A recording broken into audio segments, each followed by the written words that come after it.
wedding anniversary. In 1953, a handsome young man and a beautiful young woman went out on a blind date. Within a year, they were married. That was 60 years ago. I don't know who set them up, but they were good. 60 years is a very, very long time for those of us that weren't around back then. I pulled a few things out that was going on that time. Eisenhower was president. Senator McCarthy was wreaking havoc in Washington and the nation. Elvis Presley debuts his first record in Memphis, Tennessee. A vaccine for polio was the first vaccine given to the masses in the U.S. Henry Aaron hits his first of 755 home runs. Brown versus Board of Education makes segregation in the U.S. public schools unconstitutional. The average family income at the time was $4,000 a year. The average cost of a house, $10,000. You could rent a house for $85 a month. Get this, gas, 20 cents a gallon. Things have changed a little bit, haven't they? How does one stay married for over half a century? Most of us are happy just to live that long, let alone be with the same person in love for all those years. It's a kind of love and devotion that most of us can only imagine or dream of. Oh, help to stay still. Help to stay still. Is it me getting shorter?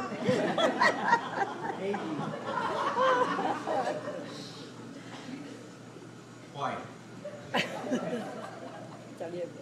Only about 1% or less of the population reaches 60 years of marriage.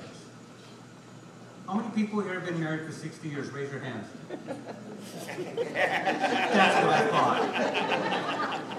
So I did a little bit of research to find out what it is that makes it possible. What are the qualities or characteristics that are common in a lasting relationship?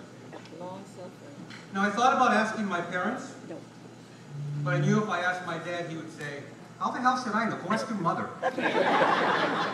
And then I'd ask my mom, and she'd say, I don't know, ask Dad. That's what it was like trying to go out on a Friday night when I was 15. But here's what I learned. And for you young whippersnappers who've only got like 30 or 40 years of marriage, listen up, because this might help you. Compromise. A way of reaching agreement in which each person gives something up that is wanted in order to end an argument or dispute. Sacrifice. The giving up of something, especially for the sake of someone else. Respect. A feeling of deep admiration for someone due to their abilities, qualities, or achievement. They find that their mate is their best friend. A commitment. Promise to do or give something, like stay married. They find that they like to talk. Happily married people spend a lot of time sharing thoughts about everything. They're open, direct, not manipulative. They have a positive outlook on life. Having faith that things will get better helps them cope with a crisis. This is important. They believe that divorce is not an option. And of course, they're in love. Sounds pretty simple, doesn't it? Not that easy. I want to share a quick story with you. It happened recently. When I'm in LA, I often stay at Mom's house. And I always enjoy being there in the morning because they have their little morning routine. Mom's making coffee and they have toast and Dad's sweeping and Mom's yelling and all that sort of stuff. And I really like to be there with them. So last time I was here, I'm getting ready, or it's early in the morning, and I'm ironing. I got a meeting to go to, and Mom and Dad they're still in bed, they're awake.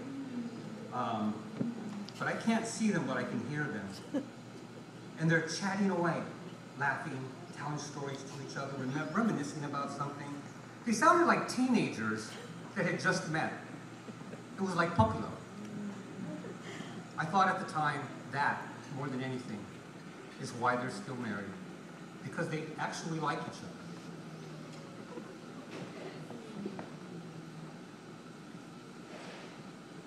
I found this poem. I got to recite a poem. Oh. It seemed kind of fitting for today. The author is unknown. It's called Still the One. After all our time together, after all the ups and downs, I still believe this is forever. I've never had a doubt. In your arms, I still find comfort.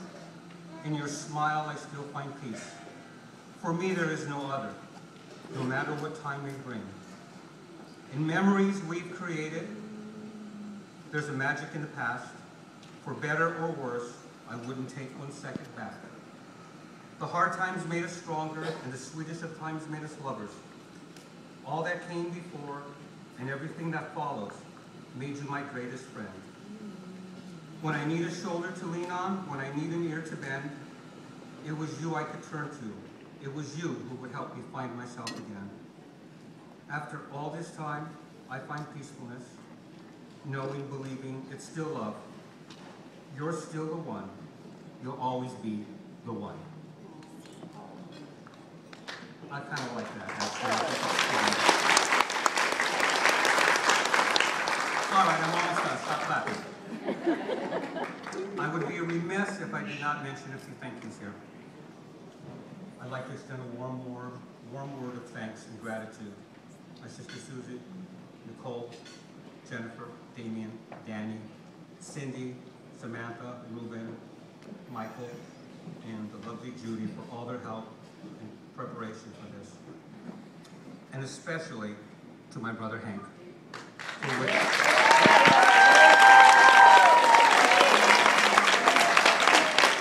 none of this would be possible. Did you do an awesome job or what?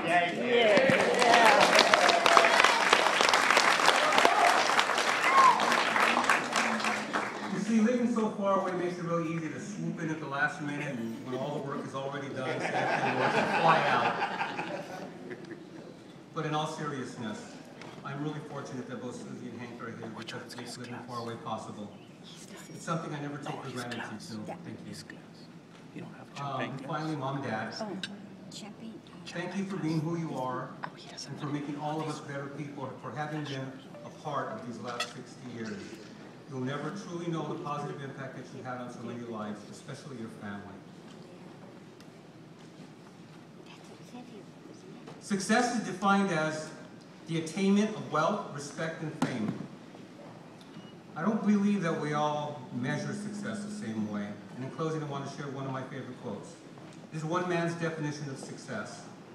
And it was written by Ralph Waldo Emerson, and I happen to agree with him. It goes like this. To laugh often and much. To win the respect of intelligent people and the affection of children. To earn the appreciation of honest critics and endure the betrayal of false friends. To appreciate beauty. To find the best in others. To leave the world a bit better, whether by a healthy child, a garden patch, or a redeemed social condition. To know that even one life has breathed easier because you've lived. This is to have succeeded. And by that standard, Mom and Dad, you guys have surpassed that. So please, everybody, raise your glass. I forgot mine. I love that service. So everyone, please raise your glass, a toast in the honor, the amazing accomplishment of 60 years of marriage.